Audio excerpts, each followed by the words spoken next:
Okay, ഇന്ന് നമ്മൾ പഠിക്കാൻ പോകുന്നത് page number 103 disorders of bones and muscles എന്നുള്ള പാഠഭാഗമാണ് പഠിക്കാൻ പോകുന്നത്. 103 പേജിൽ നിങ്ങളെല്ലാവരും ആ ടെക്സ്റ്റ് ബുക്ക് എടുത്ത് അടുത്ത് വയ്ക്കുക. എന്താണ് അസ്ഥികളുടെയും പേശികളുടെയും തകരാറ് എന്നുള്ള ഭാഗം ഏതാണ്? Disorders of bone and muscles. Disorder എന്ന് വെച്ചാൽ തകരാറെന്നുള്ളതാണെന്ന് നിങ്ങൾ മനസ്സിലാക്കുക. അസ്ഥികളും പേശികളും, അസ്ഥി എന്ന് വെച്ചാൽ ബോൺ, മസിൽസ് എന്ന് വെച്ചാൽ പേശികൾ. Okay, continuous and excessive muscle activity will adversely affect the functioning of muscles. നമ്മളോട് പറഞ്ഞിരിക്കുന്നത് എന്താണ്? വിശ്രമമില്ലാതെ, അതായത് തുടർച്ചയായിട്ടുള്ളതും അമിതമായി എക്സസീവുമായിട്ടുള്ള മസിൽ ആക്ടിവിറ്റി, പേശികളുടെ പ്രവർത്തനം എന്ത് ചെയ്യുന്നു? പേശികളെ ദോഷകരമായിട്ട് അവയുടെ പ്രവർത്തനത്തെ ബാധിക്കും എന്നുള്ളതാണ്. അഡ്വേഴ്സ്ലി അഫക്റ്റ്, ദോഷകരമായിട്ട് ബാധിക്കും എന്ത്? ഇവയുടെ മസിലുകളുടെ, പേശികളുടെ പ്രവർത്തനത്തെ. അപ്പോൾ തുടർച്ചയായിട്ടുള്ള പേശികളുടെ പ്രവർത്തനം അവയെ എന്ത് ചെയ്യുന്നു? ദോഷകരമായിട്ട് ബാധിക്കുമെന്നുള്ള കാര്യം നമ്മൾ മനസ്സിലാക്കുക. അതായത് തുടർച്ചയായിട്ട് കണ്ടിന്യൂസ്, അതായത് തുടർച്ചയായിട്ടും അമിതവുമായിട്ടുള്ള പേശികളുടെ പ്രവർത്തനം അവയെ ദോഷകരമായിട്ട് ബാധിക്കുന്നു. കണ്ടിന്യൂസ് എന്ന് വെച്ചാൽ തുടർച്ചയായി, എക്സസീവ് എന്ന് വെച്ച് കഴിഞ്ഞാൽ അമിതമായിട്ടുള്ള, മസിൽസ് ആക്ടിവിറ്റി എന്ന് വെച്ചാൽ പേശികളുടെ പ്രവർത്തനം, വിൽ അഫക്റ്റ് അഡ്വേഴ്സ്ലി എന്ന് പറഞ്ഞു കഴിഞ്ഞാൽ അഡ്വേഴ്സ്ലി അഫക്റ്റ് എന്ന് വെച്ചാൽ ദോഷകരമായിട്ട് ബാധിക്കും. ഫങ്ഷനിങ് എന്ന് വെച്ചാൽ പ്രവർത്തനത്തെ, എന്തിൻ്റെ? മസിലുകളുടെ. Okay, bones are prone to injuries just like muscles. രണ്ടാമതായിട്ട് പറഞ്ഞിരിക്കുന്നത് എന്താണ്? അസ്ഥികളും എന്താണ് അസ്ഥികൾക്കും എന്താണ്?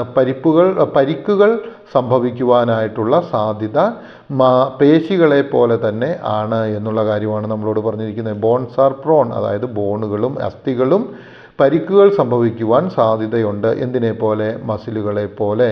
അപ്പോൾ ഇവിടെ പ്രോൺ ടു എന്ന് വെച്ച് കഴിഞ്ഞാൽ സാധ്യതയുണ്ട് എന്നുള്ള അർത്ഥത്തിലാണ് ഉപയോഗിച്ചിരിക്കുന്നത്. ഇഞ്ചുറീസ് എന്ന് വെച്ച് കഴിഞ്ഞാൽ പരിക്കുകൾ എന്നുള്ളതാണ്. Analyse the description and complete the table 4.6. നമ്മളോട് പറഞ്ഞിരിക്കുന്നത് എന്താണ്? ഈ താഴെ തന്നിരിക്കുന്ന ഡിസ്ക്രിപ്ഷൻ അനലൈസ് ചെയ്ത് ടേബിൾ 4.6 പഠിക്കുവാനാണ് പറഞ്ഞിരിക്കുന്നത്. Okay, on the disorders of bones and muscles. എന്തിൻ്റെയാണ്? ബോണിൻ്റെയും മസിലിൻ്റെയും ഡിസോർഡേഴ്സുകളെ, അല്ലെങ്കിൽ അവയുടെ ശരിയല്ലാത്ത രീതിയിലുള്ള പ്രവർത്തനങ്ങളെ, അല്ലെങ്കിൽ അവയ്ക്ക് എന്താണ് രോഗാവസ്ഥയ്ക്ക് ഇടയാക്കുന്നു, അല്ലെങ്കിൽ അവയുടെ പേശികൾക്കുണ്ടാകുന്ന ഡിസോർഡേഴ്സ്, തകരാറുകളെക്കുറിച്ച് മനസ്സിലാക്കുവാനാണ് പറഞ്ഞിരിക്കുന്നത്. ഏത് പട്ടിക അല്ലെങ്കിൽ ടേബിൾ 4.6 മനസ്സിലാക്കിയിട്ട്, 4.6 താഴെയാണ്. അതിനു മുമ്പായിട്ട് അസ്ഥികൾക്കുണ്ടാകുന്ന ചില രോഗങ്ങളെക്കുറിച്ച് നമുക്ക് പഠിക്കാവുന്നതാണ്. ഒന്ന്, ഓസ്റ്റിയോപൊറോസിസ് എന്ന് പറയുന്ന രോഗത്തെക്കുറിച്ചാണ് നമ്മൾ പഠിക്കുവാനായിട്ട് പോകുന്നത്. എന്താണ് ഓസ്റ്റിയോപൊറോസിസ് എന്ന് വെച്ച് കഴിഞ്ഞാൽ? This is a condition in which parts of the bones get damaged. ഇത് എന്താണ്? And density of bones decrease as they become porous. അതായത് ഈ രോഗത്തിൻ്റെ പ്രത്യേകത എന്താണ്? ഓസ്റ്റിയോപൊറോസിസിൻ്റെ പ്രത്യേകത എന്താണ്? ഈ അസ്ഥിഭാഗങ്ങൾ, ചില ഭാഗങ്ങളൊക്കെ, അസ്ഥിയുടെ ചില ഭാഗങ്ങൾ നശിക്കാനും അവയുടെ സുഷിരങ്ങൾ രൂപപ്പെടുകയും, അങ്ങനെ സുഷിരങ്ങൾ രൂപപ്പെടുന്നതിൻ്റെ പരിണിത ഫലമായിട്ട് എന്ത് പറ്റുന്നു? അസ്ഥിയുടെ കാഠിന്യം നഷ്ടപ്പെടുകയും ചെയ്യുന്നു. Okay, this is a condition, ഇതൊരവസ്ഥയാണ്. In which parts of the bones get damaged, അതായത് അസ്ഥിയുടെ പല ഭാഗങ്ങൾക്കും ഡാമേജ് ഉണ്ടാകുന്നു. And density of the bones deteriorates, അതായത് ഈ സാന്ദ്രത, എല്ലുകളുടെ സാന്ദ്രത കുറയുകയും, അതുപോലെ തന്നെ ദേ ബിക്കം പോർസ്, അവയിൽ ചെറിയ ചെറിയ സുഷിരങ്ങൾ ഉണ്ടാവുകയും ചെയ്യുന്നു. ഏത്? ഓസ്റ്റിയോപൊറോസിസിൽ. പിന്നെ എന്താ ചെയ്യുന്നത്? The deficiency of protein, calcium and vitamin D also leads to this disease. ഈ ഓസ്റ്റിയോപൊറോസിസ് എന്ന് പറയുന്ന രോഗം ഉണ്ടാകുന്നതിന് കാരണം എന്താണ്? ഡെഫിഷ്യൻസി എന്ന് വെച്ച് കഴിഞ്ഞാൽ എന്താണ്? നമുക്കറിയാവുന്നതാണ്. എന്താണ്? അവയുടെ അഭാവം. ഡെഫിഷ്യൻസി എന്ന് വെച്ച് കഴിഞ്ഞാൽ അഭാവം. എന്തിൻ്റെ എല്ലാം അഭാവമാണ്? പ്രോട്ടീൻ്റെ അഭാവം, കാൽസ്യത്തിൻ്റെ അഭാവം, വൈറ്റമിൻ ഡിയുടെ അഭാവം. ഇത്തരത്തിലുള്ള മൂലകങ്ങളുടെ അഭാവം എന്ത് പറ്റുന്നു? നമ്മളുടെ ശരീരത്തിന് ഓസ്റ്റിയോപൊറോസിസിന് കാരണമായി തീരുന്നു. രണ്ടാമതായിട്ട് തന്നിരിക്കുന്ന രോഗത്തിൻ്റെ പേരെന്താണ്? റുമാറ്റോയിഡ് ആർത്രൈറ്റിസ് എന്നുള്ളതാണ് പറഞ്ഞിരിക്കുന്നത്. എന്താണ് റുമാറ്റോയിഡ് ആർത്രൈറ്റിസ് എന്ന് വെച്ച് കഴിഞ്ഞു കഴിഞ്ഞാൽ നമുക്ക് നോക്കാം. ഓക്കെ, റുമാറ്റോയിഡ് ആർത്രൈറ്റിസ് എന്ന് പറഞ്ഞാൽ in some people immune system may destroy their cartilages and synovial membrane. അതായത് ചില ആളുകളിൽ എന്തു പറ്റും? രോഗപ്രതിരോധ ശക്തി നൽകുന്ന വ്യവസ്ഥ, നമ്മളുടെ ശരീരത്തിന് രോഗപ്രതിരോധ ശക്തി നൽകുന്ന ഒരു വ്യവസ്ഥയുണ്ട്. ആ വ്യവസ്ഥ കൊണ്ടാണ് നമുക്ക് രോഗങ്ങൾ വരാതിരിക്കുന്നത്. ആ രോഗപ്രതിരോധ ശക്തി നൽകുന്ന വ്യവസ്ഥ, അതായത് ഇമ്മ്യൂൺ സിസ്റ്റം വിൽ ഡിസ്ട്രോയ്. എന്താണ്? ചില ആളുകളിൽ എന്ത് ചെയ്യും? തരുണാസ്ഥിയെയും സൈനോവിൻ സ്ഥലത്തെയും നശിപ്പിച്ചേക്കാം. അപ്പോൾ എന്താണ് പറ്റുന്നത്? നമ്മൾക്ക് രോഗപ്രതിരോധ ശക്തി നൽകുന്ന സംഗതികൾ നമ്മളുടെ ശരീരത്തിലുണ്ട്. അവ ചില ആളുകളിൽ എന്ത് ചെയ്യും? അവ കാർട്ടിലേജിനെയും അതായത് തരുണാസ്ഥികളെയും സൈനോവിയൽ മെമ്മറിനെയും നശിപ്പിക്കുന്നു. അതിനാണ് പറയുന്നത്, അങ്ങനെ നശിപ്പിച്ചുമ്പോൾ നമുക്ക് ഉണ്ടാകുന്ന രോഗത്തിൻ്റെ പേരാണ് റുമാറ്റോയിഡ് ആർത്രൈറ്റിസ് എന്ന് പറയുന്നത്. നിങ്ങൾക്ക് മനസ്സിലാകുന്നുണ്ട് എന്ന് ഞാൻ പ്രതീക്ഷിക്കുന്നു. Okay, this cos severe pain and swelling in joints. ഇതെന്ത് ചെയ്യുന്നു? ഭയങ്കരമായിട്ടുള്ള കഠിനമായിട്ടുള്ള വേദനയും, സന്ധികളിൽ വേദനയുണ്ടാകും, അസഹ്യമായ വേദനയായിരിക്കും, അതുപോലെ തന്നെ നീർവീക്കവും ഉണ്ടാകുന്നു. അല്ലെങ്കിൽ നീരുകളും, സ്വെല്ലിംഗ് എന്ന് വെച്ച് കഴിഞ്ഞാൽ നീര് എന്നാണ് അർത്ഥമാക്കുന്നത്. ഓക്കെ, സ്വെല്ലിംഗ് നീരുണ്ടാവുകയും അസഹ്യമായിട്ടുള്ള സിവിയർ ആയിട്ടുള്ള വേദന, പെയിനും നീർവീക്കവും ഉണ്ടാകുന്നു. Okay, this disorder is found more in woman than men. ഈ ഡിസോർഡറിന് വേറൊരു പ്രത്യേകതയുണ്ട്. ഈ രോഗം എന്താണ്? ഈ വൈകല്യം അല്ലെങ്കിൽ ഈ രോഗം പുരുഷന്മാരെക്കാൾ കൂടുതലായിട്ട് ആരിൽ കാണപ്പെടുന്നു?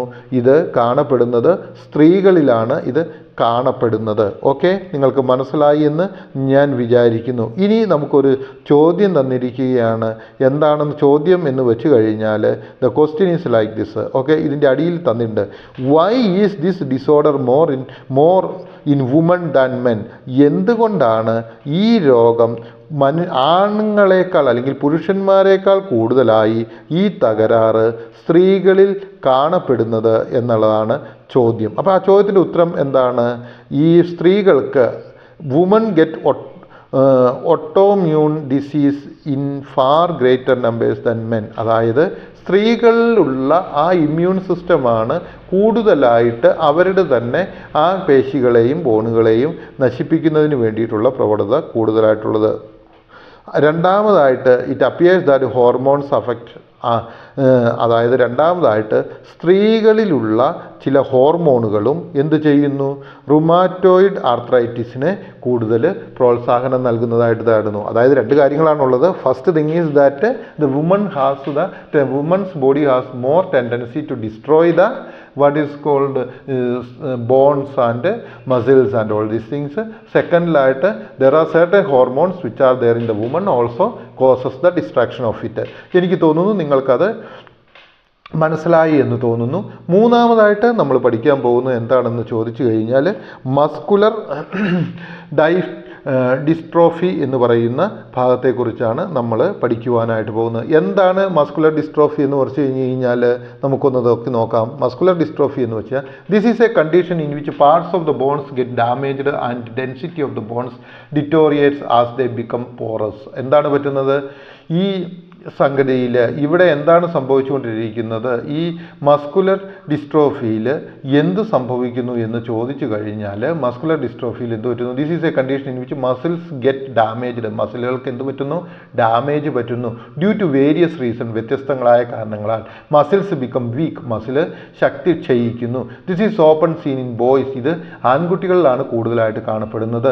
The change that occurs in the genes is the chief reason for this. അതായത് ആൺകുട്ടികളുടെ ജീനുകളിൽ ഉണ്ടാകുന്ന വ്യത്യാസം, അവർ വളരുമ്പോൾ ഉണ്ടാകുന്ന ജീനുകളുടെ വ്യത്യാസത്തിൽ ഉണ്ടാകുന്ന ആ വ്യത്യാസമാണ് മസ്കുലർ ഡിസ്ട്രോഫിക്ക് കാരണമായി തീരുന്നത്. ഇനി നമ്മൾ കാണാൻ പോകുന്നത് സ്പ്രെയിൻ അല്ലെങ്കിൽ ഉളുക്ക് എന്ന് പറയുന്ന സംഗതിയെക്കുറിച്ചാണ്. ഉളുക്ക് എന്ന് നമ്മളെപ്പോഴും കേട്ടിട്ടുണ്ടോ? A sprain is an injury which is caused by the stretching or breaking of ligaments which connect the bones and joint. അതായത് സ്പ്രെയിൻ എന്ന് പറയുന്നത് എന്താണ്? നാഡിയിലെ അസ്ഥികളെ ബന്ധിപ്പിക്കുന്ന ഈ ലിഗമെൻറ്റുകൾ വലിയുകയോ പൊട്ടുകയോ ചെയ്യുമ്പോൾ ഉണ്ടാകുന്ന പരിക്കിനെയാണ് എന്ന് പറയുന്നത് നമ്മൾ സ്പ്രെയിൻ എന്ന് പറയുന്നത്. അതായത് sprain is an injury. Sprain എന്ന് പറയുന്ന ഒരു തകരാറാണ് അല്ലെങ്കിൽ ഒരു ഈ പ്രശ്നമാണ്. It is caused by stretching, വലിയുന്നു, ഓർ ബ്രേക്കിംഗ് എന്താണ്, അല്ലെങ്കിൽ മുറിയുന്നു എന്താണ്, ലിഗമെൻസിന് സംഭവിക്കുന്നത് കൊണ്ടാണ്. Okay, which connect the bone and joint, ജോയിൻറ്റിനെയും ബോണിനെയും തമ്മിൽ കണക്ട് ചെയ്യുന്നത്. This is usually affect the joints in the ankle, wrist, knees. ഇതെവിടെയൊക്കെയാണ്? നമ്മളുടെ ആംഗിളിനും നീയിലും wristലും ഒക്കെയാണ് വയ്ക്കുന്നത്. Pain, swelling, bruises, difficulty in moving, joints etcetera are the symptoms of strain, അതായത് ഈ സ്ട്രെയിനിൻ്റെ സിംറ്റങ്ങൾ ഏതെല്ലാമാണ് എന്ന് നമുക്കറിയാനായിട്ട് സാധിക്കുന്നു. വേദന, വീക്കം, ചതവ്, സന്ധി ചലിപ്പിക്കാനുള്ള ബുദ്ധിമുട്ട് തുടങ്ങിയവയെല്ലാമാണ് ഇതിന് കാരണം. ഇനി നമുക്ക് തന്നിരിക്കുന്ന എന്താണെന്ന് ചോദിച്ചു കഴിഞ്ഞാൽ ടേബിൾ 4.6 ആണ്.